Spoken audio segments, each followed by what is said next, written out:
Brian. We are live in Island Park from Anna DeMaro's home, and tonight we're holding New York Rising Feet to the Fire because we are 3 weeks away from the second anniversary of Hurricane Sandy, and so many residents here in Island Park are still not back in their homes, and they've had 2 years of excuses, incompetence, and frustrations with New York Rising. I'm going to start first with Mary Ellen Malone.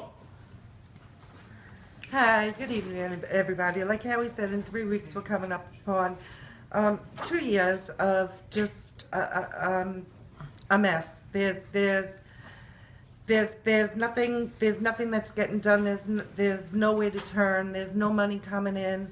It's you're banging your head against the wall constantly. There's no place else left to turn, and nobody's returning phone calls. Nobody's doing anything to help us. And 2 years is a long time for people to be out of their homes. And you're talking about thousands of people across Long Island. It's not just here in Island Park, although we were hit very badly. We need help. We need the spotlight on us. We need to have people come in here. We need to have people see the damage, see what's going on, investigate what's going on, and help us. There's no excuse why we should still be living the way that we're living. It's horrible. Mary Ellen, what is the condition of the house you lived in right now after 2 years? Tell the people out there what the condition of your house is. Well, my house I knocked down in December of last year. It was 100% damaged. You know, I have all the paperwork. New York Rising has all the paperwork. New York Rising told me, okay, go ahead, knock down the house. I knocked down the house, and then all of a sudden I wasn't supposed to knock down the house. So for the past more than a year, I've been arguing with them about the house being knocked down when all I did was follow their directions. And that's another problem with New York Rising, is every day something changes. You can't listen to them, you can't trust them, because they'll tell you to do one thing, and then 2 months down the line, you're being penalized for listening to them. There's no place, like I said, there's no place for us to turn, and there's no rhyme or reason for anything that they put out there. Absolutely. Anna DeMaro, as a leader here in the Island Park community, it's 2 years of frustrations for you and so many of your friends here in Island Park. Again, thank you, Howie. I want to thank you and for helping us all out and getting the word out about New York Rising. We have been fighting for 2 years now, and it isn't fair. Like Mary Ellen said, it's not only Island Park that has been devastated by Superstorm Sandy. It's been Long Beach, Oceanside, East Rockaway, Lindenhurst, West Babylon, and it just continues to be the same thing. They keep changing their rules. And for me, they need to reimburse me for my money that I laid out. Instead, they want me to close out my file, which I am not doing. I just want to be back in my home where it's finished, where I can get a CO. And I don't believe that they're doing the right thing for for the homeowners here. We have paid our flood insurance for years, and I believe that we should be able to get what we deserve as homeowners. Paying flood insurance for 30 years living in a home, you're supposed to get $205, $180. That's what we deserve as Americans. We don't work for you. We voted you in, like Mr. Corbett had said back in La Spiaggia about a month ago. We voted you guys in. So please come and help us, Mr. Como, or anybody, Schumer, Como, Mangano. We need your help, and we're still waiting. So please just get on top of New York Rising and make sure that they're doing the right thing for the homeowners here. Thank you, Howie. Kathy Corbett, you have 3 children, right? 4. 4 children.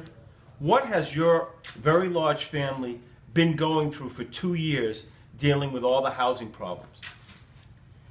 Well, we evacuated when the firemen came by and said to evacuate. We went to Deer Park to my cousin's, where the 6 of us were sleeping on couches for a month in a hotel, 6 months in a house in Long Beach, until we ran out of rental assistance, and then we moved back to Island Park, and we're in a 3-bedroom apartment, all 6 of us. I'm 5'8", I'm the smallest one in the house. We're all crowded. We are very frustrated. We were one of the first 2,000 applications with New York Rising, and they've messed up our file so badly that we have no idea when we're going to get the money we need. Our house is half done, but there's no pipes, there's no electricity. We were hoping so to bring our family home by Christmas, the latest, and I'm not going to see that. I'll be lucky to see, New Year's in my house. So we're waiting for the check that they promised us. The inspectors came, they looked at our house, and they said verbally, face to face, your house needs to come down. It's too weak to lift. So when they went home, back to their offices, the inspectors wrote that the house could be fixed. It took us 6 months and $1,500 and 3 revisions to get the correct amount in a letter saying that we are going to get X amount of dollars to repair our house. The money, we don't know where it is. I was told the check was cut the end of August. Nobody knows where it is. Politicians have called, I've called every other day, and nobody knows. So if anybody knows where my check is, it would be nice to hear from you, especially the governor. You hear us? Help us. Thank you. Mary Ellen Malone, did you ever think that after Hurricane Sandy, it would be 2 years later and you or thousands of people would still be not even close to getting back in your homes? Not in my wildest dreams. I thought that we would get the help that we needed. I trusted in the government. I trusted in what we were being told, and nothing is coming true. I mean, this is America, for God's sakes. Help us. This is New York. Not even help us. Help us. Wow. Last interview to the segment, Anna, talk about the fact that you go to so many meetings. You're involved, president of the Civic Association. You go to the meetings at the library, all over town. You meet with business owners, homeowners. Talk about the emotional damage that people are dealing with not being in the home, with the emotional strain this has put on so many people because of all the frustrations with New York Rising. Well, what it has done to us emotionally is devastating. For instance, myself, I've lost about 50 pounds, almost got divorced from my lovely husband there, Frank, that I love dearly. It's tough, and I've been trying to help the homeowners here in Island Park, and it's not easy. Besides being depressed, now I'm fine, but it's very tough. There's many homeowners that aren't getting the exposure that, thank God, that you've given us, on WGBB. Like, for instance, there's a gentleman that has been asking for sand on the beach for years, since Irene. He only has 5 feet of sand left on behind their $500,000 home, $700,000 homes, right here in the village of Island Park. They want sand on their waterfronts because every high tide, he has water coming, dribbling down their road. And this poor guy, Mr. Levine, just keeps, fighting with the village, fighting with the towns. He wants sand on his beach. And for myself, I'm sure it's devastating. And for Kathy Corbett, who has 4 children, must be tough. And I would wish that you could be back home for Christmas. And I know you won't be, unfortunately. And next Christmas, you'll be there. All right. I want to thank Mary Ellen Malone, Anna DeMaro, and Kathy Corbett for sharing their stories. And I promise, as host of this show, to be with them every step of the way. And we won't be satisfied until every single homeowner is back in their homes where they belong. All right, we're going to take a break. And after the break, this is October. It's Breast Cancer Awareness Month.